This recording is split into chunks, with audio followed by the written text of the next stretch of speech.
বন্ধুরা, এরপর আমি একটি কমন মেডিসিন বলে দিচ্ছি, যেটি যে কেউ খেতে পারে এবং যে কেউ খেলে এটার ফলাফল অবশ্যই পাবেন। সেই ওষুধটির নাম হচ্ছে আসসালামু আলাইকুম ওয়া রাহমাতুল্লাহ। বন্ধুরা, আমি ডাক্তার এমাল মামুন।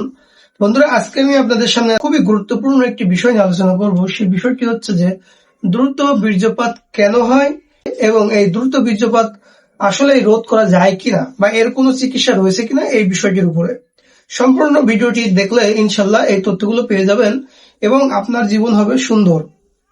বন্ধুরা, আমাদের সমাজে অধিকাংশ পুরুষই কিন্তু এই একটি কমন সমস্যায় ভুগে থাকেন, সেটি হচ্ছে যে দ্রুত বীর্যপাত হয়ে যাওয়া। অনেকেই আছেন এমন যে সহবাস শুরু করার পূর্বেই বীর্যপাত করে ফেলেন, অথবা এমনও পুরুষ রয়েছেন যাদের সহবাস শুরু হওয়ার সাথে সাথে অর্থাৎ দু একবার পুশ ইন করার সাথে সাথেই দ্রুত বীর্যপাত হয়ে যায়। এই সমস্যাটার মূল আসলে কারণ কি, কেন এটা হচ্ছে? এই সমস্যাটার কারণের ভিতরে অন্যতম একটি কারণ রয়েছে, আমি আমার দীর্ঘ গবেষণায় বা আমার অভিজ্ঞতায় যেটা দেখেছি, আমি আমার শত শত রোগীর উপর যেগুলো দেখেছি, যে সকল অভিজ্ঞতা পেয়েছি, তা হলো যে অতিরিক্ত তাড়াহুড়া করা, অর্থাৎ নিজেকে কন্ট্রোল করতে না পারা। এবং এই যে নিজেকে কন্ট্রোল করতে না পারা, অতিরিক্ত তাড়াহুড়া করার কারণে মনের ভিতরে একটা এক্সাইটিং অবস্থা আসে, উত্তেজিত একটা অবস্থা আসে। এই উত্তেজিত কিন্তু ভাই সেক্স না, এই উত্তেজনার কারণে মূলত দ্রুত বীর্যপাতটা হয়ে যায়। এবং যখন দ্রুত বীর্যপাত হয়ে যায় একজন পুরুষের, তখন তার শরীরের ভিতরে একটি রাসায়নিক বিক্রিয়া সৃষ্টি হয় এবং যার কারণে তার কিন্তু আর সহবাস করার আগ্রহটা থাকে না, বা যদিও থাকে সেই সহবাসের আগ্রহ দিয়ে কিন্তু দ্বিতীয়বার সহবাস করা অনেকের জন্যই পসিবল হয়ে ওঠে না। তো এই ধরনের সমস্যার সমাধানের জন্য আমাদেরকে অবশ্যই এই যে মানসিক যে স্ট্রেসটা রয়েছে, অর্থাৎ যে অতিরিক্ত তাড়াহুড়া করা, এক্সাইটিং হয়ে যাওয়া, উত্তেজিত হয়ে যাওয়া, এই জিনিসটাকে রোধ করতে হবে।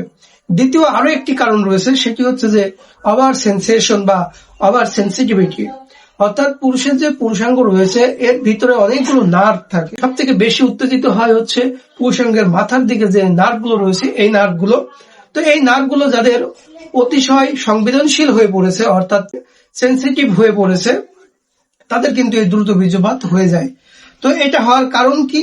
এটা হওয়ার পিছনে অনেকগুলো যৌক্তিক কারণ রয়েছে। তার ভিতরে অন্যতম হচ্ছে যে পুরুষের অনিয়ন্ত্রিত জীবনযাপন, সেটা হতে পারে সেক্সুয়াল জীবনে, হতে পারে রিয়েল লাইফে, অর্থাৎ সে সময় মতো ঘুমায় না, সময় মতো খায় না, সময় মতো তার যে চলাফেরা করা দরকার ছিল তা সে করতে পারে না বা করে না। এবং আরেকটি বিষয় হচ্ছে, সেটি হচ্ছে যে হস্তমিথুন করা। হস্তমিথুন করার কারণে পুরুষের মনের ভিতরে সাবকনসিয়াস মাইন্ডে একটা বিষয় গেঁথে যায়, সে বিষয়টি হচ্ছে যে দ্রুত বীর্যপাত করতে হবে। এবং এর কারণে শরীর নিজে নিজে কিছু কলা কৌশল শিখে নেয় এবং এই কলা কৌশলগুলোর কারণে মূলত শরীর দ্রুত বীর্যপাত করার মতন যে সিচুয়েশন দরকার বা যেই অনুভূতিগুলো দরকার, সেগুলো সে নিজে নিজে তৈরি করা শিখে যায়। এবং একটা পর্যায়ে দেখা যায় যে যখনই সে পেনিস কোনো কিছুতে আগ্রহ করে বা সহবাস করার আগ্রহ করে, ওই সেন্সেশন গুলো বা ওই সিস্টেম গুলো জাগ্রত হয় এবং দ্রুত বীর্যপাত করে ফেলে। তো এই সমস্যাগুলো সলভ করার জন্য আপনাকে সর্বপ্রথম যে কাজটি করতে হবে, সেটি হচ্ছে যে নিজেকে নিয়ন্ত্রণ করা শিখতে হবে। নিজেকে নিয়ন্ত্রণ করতে হবে এবং নিজের যে শারীরিক যে বিষয়গুলো রয়েছে সেইগুলোকে মেনটেন করে স্বাভাবিক পর্যায়ে নিয়ে আসতে হবে, অর্থাৎ পূর্বে যে অবস্থায় ছিল সেই পূর্বের অবস্থায় ফিরিয়ে আনতে হবে। তো এটা আনার জন্য কখনো কখনো ওষুধের সাহায্য নেওয়ার প্রয়োজন হয়ে থাকে। তো সেই জন্য অবশ্যই একজন ভালো ফিজিশিয়ানের সাথে যোগাযোগ করতে হবে, হোমিওপ্যাথিক ফিজিশিয়ানের সাথে আলোচনা করে এই বিষয়টার জন্য প্রয়োজনীয় যে চিকিৎসাগুলো রয়েছে সেই চিকিৎসাগুলো গ্রহণ করা যেতে পারে। তবে একথা সত্য, যদি আপনারা কেউ নিজে নিজে বিভিন্ন প্রকারের ওষুধ কিনে কিনে খান, এতে কিন্তু সঠিক ফলাফল আসে না।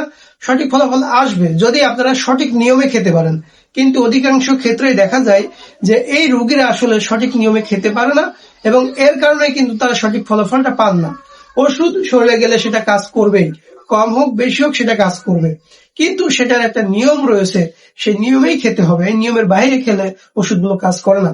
তো বন্ধুরা, আমি আপনাদের সুবিধার্থে কিছু ওষুধের নাম বলে দিচ্ছি। এই ওষুধগুলো আপনারা যদি সঠিক নিয়মে সঠিকভাবে খেতে পারেন, ইনশাআল্লাহ এই যে দ্রুত বীর্যপাত হয়ে যাওয়া বা ওভার যে সেন্সেশন বা ওভার সেন্সিটিভিটি রয়েছে, এই জিনিসটা কিন্তু স্বাভাবিক হয়ে আসবে। সর্বপ্রথম আমি যে ওষুধটির কথা বলবো সেটি হচ্ছে স্টেপিসেগ্রিয়া। স্টেপিসেগ্রিয়া ওই সকল পুরুষদের জন্য বেশি ব্যবহৃত হয়ে থাকে যারা দীর্ঘদিন হস্তমিথুন করে বীর্যপাত করেছেন এবং মনের ভিতরে চাহিদাটাকে অবদমিত করে রেখেছেন। তাদের যদি এরকম সমস্যা হয় এবং যারা বিয়ের একেবারে প্রথম পর্যায়ে নতুন বিয়ে যারা করেছেন এবং প্রথম পর্যায়ে যাদের এই ধরনের সমস্যা হয় যে খুব দ্রুত বীর্যপাত হয়ে যায় এবং সে কোনোভাবে এটাকে সংরক্ষণ করতে পারেন না, সেক্ষেত্রে তার জন্য ওষুধ হবে হচ্ছে এই স্ট্যাপিসেগ্রিয়া। স্ট্যাপিসেগ্রিয়া ওষুধটি খাওয়ার একটা বিশেষ নিয়ম রয়েছে, সেটি হচ্ছে অবশ্যই 0/2 পাওয়ার থেকে খেতে হবে। এটার অন্যান্য পাওয়ার গুলো খেলে এটা আপনার শরীরের জন্য স্বাভাবিক নাও হতে পারে, তাই এটা অবশ্যই 0/2 পাওয়ার থেকে খেতে হবে। প্রতিদিন সকালে মাত্র একবারই খেতে হবে, এইভাবে 20 দিন খেতে হবে। বন্ধুরা, এরপর আমি আরো একটি ওষুধের কথা বলে দিব। সেই ওষুধটির নাম হচ্ছে সিলিনিয়াম। সিলিনিয়াম ওষুধটি ওই সকল পুরুষদের জন্য বেশি ব্যবহৃত হয়ে থাকে যাদের পুরুষত্ব আছে, শক্তিও আছে, কিন্তু বীর্য পানির মতো পাতলা, এতটাই পাতলা যে এই বীর্য সে ধরে রাখতে পারে না এবং খুব দ্রুত বীর্যপাত হয়ে যায়। এই ধরনের সমস্যা যদি থাকে তার জন্য ওষুধ হবে হচ্ছে সিলিনিয়াম। সিলিনিয়াম ওষুধটির অনেকগুলো পাওয়ার রয়েছে, তো এটা লক্ষণের উপর ভিত্তি করে সিলেকশন করতে হবে। রোগীর রোগের গভীরতা এবং রোগীর বর্তমান যে সিচুয়েশন রয়েছে এটার উপর নির্ভর করে মূলত এই ওষুধটি সিলেকশন করতে হয়। তো এই ওষুধটির অনেকগুলো পাওয়ার রয়েছে, যেমন 3x আছে, 30 আছে, 200 আছে, 1m আছে, এরকম অনেকগুলো পাওয়ার রয়েছে। তো এটা সম্পূর্ণটাই নির্ভর করবে রোগীর বর্তমান রোগের স্টেজটা কেমন রয়েছে সেটার উপর। বন্ধুরা, এরপর আমি একটি কমন মেডিসিন বলে দিচ্ছি যেটি যে কেউ খেতে পারে এবং যে কেউ খেলে এটার ফলাফল অবশ্যই পাবেন। সেই ওষুধটির নাম হচ্ছে ডামিয়ানা মাদার টিংচার এবং অশ্বগন্ধা মাদার টিংচার। এই ডামিয়ানা মাদার টিংচার এবং অশ্বগন্ধা মাদার টিংচার যদি কেউ 3 মাস, কথাটা মনে রাখতে হবে, ডিউরেশনটা হবে 3 মাস, যদি কেউ 3 মাস এই ওষুধটা খেতে পারে তাহলে কিন্তু তার এই ধরনের যে দ্রুত বীর্যপাতের যে সমস্যাটা রয়েছে এটা আরোগ্য হবে ইনশাআল্লাহ। তো এটা খাওয়ার নিয়ম কি? এটা খাওয়ার নিয়ম হচ্ছে 10 ফোঁটা ওষুধ আধা কাপ পানিতে দিয়ে প্রতিদিন সকাল এবং রাতে খাবারের আধা ঘন্টা পরে অথবা খাবারের আধা ঘন্টা আগে খেতে হবে। তো এই ওষুধটা যদি কেউ নিয়মিত অন্তত 3 মাস খেতে পারে ইনশাআল্লাহ এই যে সমস্যাটা রয়েছে ওভার সেন্সিটিভিটি বা ওভার সেন্সেশন বা অতিরিক্ত স্পর্শকাতরতা, এই জিনিসটা কিন্তু ঠিক হয়ে যাবে। তো বন্ধুরা, এরকম উপকারী ভিডিও পেতে আমাদের চ্যানেলটাকে আপনারা সাবস্ক্রাইব করে রাখবেন, লাইক করবেন এবং আপনাদের সমস্যাগুলো আমাদেরকে জানাতে কমেন্ট করতে পারেন এবং আমাদের সাথে সরাসরি যোগাযোগ করার জন্য স্ক্রিনে দেখানো নম্বরে যোগাযোগ করতে পারেন। তো বন্ধুরা, আপনাদের প্রতি আমার অনুরোধ রইল, সেটি হচ্ছে যে আমাদের চ্যানেলটাকে আপনারা অবশ্যই সাবস্ক্রাইব করবেন, তাহলে এরকম উপকারী ভিডিওগুলো আপনারা নিয়মিত পেতে থাকবেন।